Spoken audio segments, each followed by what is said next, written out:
Break के बाद एक बार फिर आपका स्वागत है। जम्मू कश्मीर कांग्रेस के सदर वकार रसूलवानी ने श्रीनगर पार्टी ऑफिस में मुख्तलिफ जमातों के सियासी कारकुनों का कांग्रेस में शमूलियत पर उनका इस्तकबाल किया।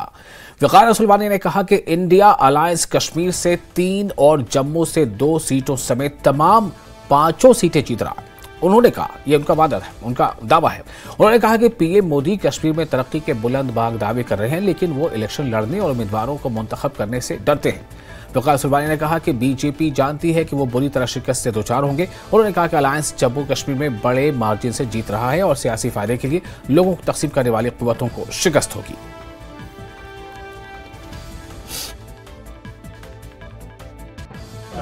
आज काफी 60 से ज्यादा लोगों ने आज कांग्रेस पार्टी का दामन थामा। नौजवान लोग हैं, श्रीनगर से हैं, अदर पार्टी से है, बीजेपी और दूसरी पार्टियों से है, तो हम उनका वेलकम करते हैं।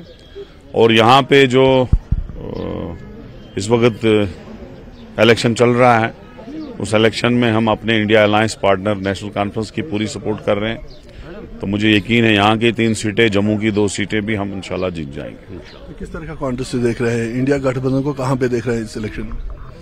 इंडिया गठबंधन जो इस वक्त हवा चल रही है, इंडिया गठबंधन दिल्ली में सरकार बनाने जा रही है और ये श्योर है 100% सरकार इंडिया अलायंस की ही बनेगी। एक तरफ से कहा जा रहा है कि नॉर्मल सी है, दूसरी तरफ से हम देख रहे हैं कि टारगेट किलिंग्स, मिलिटेंट अटैक्स जारी है। किस तरह देख रहे हैं? नहीं, ये नॉर्मल सी का जो डोल है पीट रहे हैं बीजेपी पूरे हिंदुस्तान में जाके, 370 का, यूटी का, ये सारी चीजें वो वहां पीट रहे हैं, लेकिन असली हालात हम जाने यहाँ क्या हालात है। आपने देखा रजौरी पुंछ में कितनी किलिंग हुई, हमारे जवान कैसे शहीद हुए। कल भी एक जवान हमारा शहीद हुआ, हमला हुआ।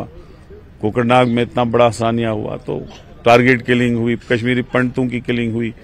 तो ये तो हो रहे हैं, तो ये आप बाहर पीट रहे हैं, उससे कोई फर्क नहीं पड़ता है। हम चाहते हैं कांग्रेस पार्टी यहाँ अमन हो और हम अमन के ख्वाहिशमंद हैं। प्रधानमंत्री नरेंद्र मोदी का बयान सामने आया है जिसमें उन्होंने कहा है कि धारा 370 हटने के बाद जो है हालात में काफी सुधार हुआ है, किलिंग्स रुकी है और डेवलपमेंट जो है वो तेजी से हो रही है। किस तरह देख रहे हैं? वो सब लोग जानते हैं डेवलपमेंट, अगर डेवलपमेंट हुई होती तो जम्मू में ये पीटते नहीं। ये पिटे हैं हमसे और 2 सीटें हम जम्मू से जीत रहे हैं। वही हालात इनकी कश्मीर में, ये अपना कैंडिडेट नहीं उठा पाए। अगर उन्हें डेवलपमेंट की होती, अगर उन्हें हालात ठीक किए होते, ये अपना कैंडिडेट उठा के यहाँ कैंडिडेट जीतते। ये रजौरी पुंछ और कश्मीर में कैंडिडेट उठाने से डरे। इनको पता था हमारी जमानत जब्त होगी और पूरे हिंदुस्तान में हम बेइज्जत हो जाएंगे। तो ये तो बोलने और करने की बहुत बड़ी बात होती है। जम्मू कश्मीर से 9 मई को आज़मीन हज का पहला काफिला रवाना होगा। इस बार जम्मू कश्मीर से तकरीबन 7,000 आज़मीन सफर हज पर रवाना होंगे। जम्मू कश्मीर हज कमेटी का कहना है कि आज़मीन हज को किसी तरह की कोई परेशानी न हो, इसके लिए पूरे इंतजाम किए गए हैं। आज़मीन हज को वैक्सीनेशन भी उनकी करवा दी गई है और तमाम ट्रेनिंग का अमल पूरा कर लिया गया है। हमारी पहली फ्लाइट इंशाल्लाह 9 तारीख को निकलेगी। 9th और 10th का हमें फाइनल मिल गया, ओके हो गए, उनके स्लॉट्स वहाँ पे मदीना एयरपोर्ट पे बुक हो गए। तो इंशाल्लाह 9 तारीख को हमारी पहली फ़्लाइट यहाँ से चलेगी। इंतजामात को लेके हमें थोड़ी लास्ट ईयर थोड़ी प्रॉब्लम हुई थी कि मदीना में टेंट वगैरह उनकी कंप्लेंट्स थी। मदीना में कंप्लेंट्स की कि होटल दूर थे, वो मिनिस्ट्री ऑफ माइनॉरिटी अफेयर्स और हज कमेटी ने मिल के, तो इस साल हम एक्सपेक्ट करते हैं कि हमारे जो टेंट हैं वो इसके जमारात के करीब होंगे।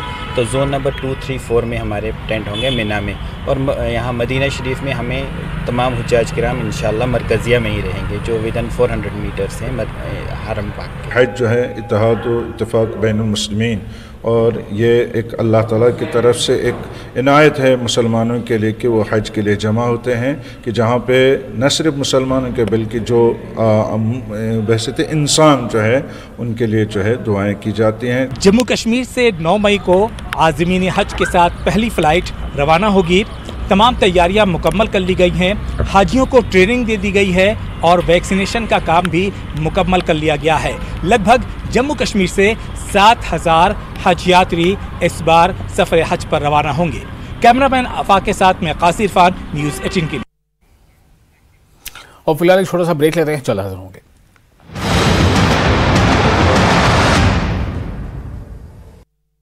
मीरपुर के लिए किया गया रवाना। रतलाम में अनियंत्रित ट्रैक्टर ट्रॉली पलटी, हादसे में 10 से ज्यादा मजदूर घायल, जिला अस्पताल में इलाज के लिए कराया गया भर्ती। बुरहानपुर में डायरिया के बढ़ते संक्रमण पर एक्शन, नगर निगम ने होटलों को खंगाला, अनियमितताएं मिलने पर लगाया जुर्माना। आगरमालवा में 1 साल पहले गुम हुए युवक को परिवार से मिलवाया, सोशल मीडिया और पुलिस के पहल पर युवक को मिला परिवार। अहमदाबाद से लापता हुआ था युवक। अंबिकापुर में NH 130 पर अनियंत्रित पिकअप वाहन ने बाइक को मारी टक्कर, हादसे में बाइक सवार महिला की दर्दनाक मौत, 2.5 साल का मासूम और पिता घायल। सूरजपुर के धनेशपुर गांव में कांग्रेस नेता की दबंगई, महिला के साथ कांग्रेस नेता ने की मारपीट, पीड़ित।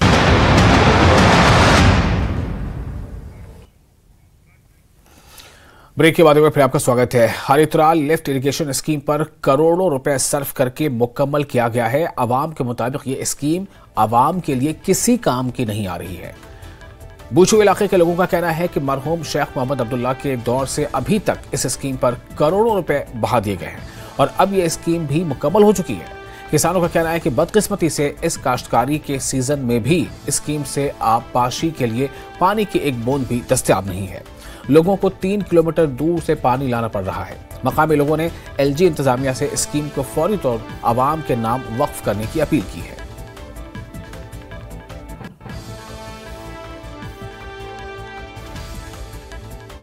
हमारे यहाँ ये पहाड़ के नीचे से जो नहर बन रही थी, मतलब शेख अब्दुल्ला के वक्त से मतलब इसका काम चल रहा था, फिर ये मतलब मुकम्मल हो गई। इसका जो इरिगेशन पंप है वो कहगाम में है, लेकिन हम बहुत सफर करे, पिछले 10 सालों से हमें पानी की कोई सहूलियत नहीं मिल रही है, क्योंकि आजकल काश्तकारी का सीजन चल रहा है, जमींदारी का काम चल रहा है। हमारी माएँ बहनें मतलब उनको मतलब कंधों पे पानी ले जाना पड़ता है बागों में। हमें मतलब कोई मतलब पानी नहीं मिल रहा है इस नहर से, मतलब पिछले 10 साल से ऐसे ही पड़ी है, वहाँ कोई पानी की सहूलियत नहीं। इस पे लगभग हजारों मतलब कनाल इस पे जमीन जो मुश्तमिल है, जिसमें पानी की जरूरत है, लेकिन इस पे कोई पानी आज तक नहीं। हम बस यही आला हुकाम से यही गुजारिश करते हैं, मतलब इरिगेशन जो एक्शन है DC से गुजारिश करते हैं और हम लेफ्टिनेंट गवर्नर साहब से गुजारिश करते हैं कि हमें इस नहर का मतलब जो पानी चाहिए, हमें इसमें थोड़ी सी हेल्प चाहिए। इस नहर अत पंप छकूट खसान यपर कईल तान वातान, मगर ज्यादा वोत सफर तुलान कि अम बाल नजदीक जमीन सारी जमींदार, ऊंट कुल ज्यादा, खाड़न नखस पे आब। गुजारिश करान गवर्नमेंटस कि यूत सफर करोड़ बदी रपि लोगू तथ अना वन ती आब, तुम माली तवन बे आब त्रावान कहें। गुजारिश वनकस तरान एक्जन साहबस तरान गुजारिश, DC साहबस गुजारिश करान, लेफ्टिनेंट गवर्नर से गुजारिश करान, मेहरबानी तो मेहरबानी कर तो नहर आब। ज्यादा सफर तुलान, सान माज बहन सफर तुलान, जवान सफर तुलान, बुजुर्ग सफर तुलान।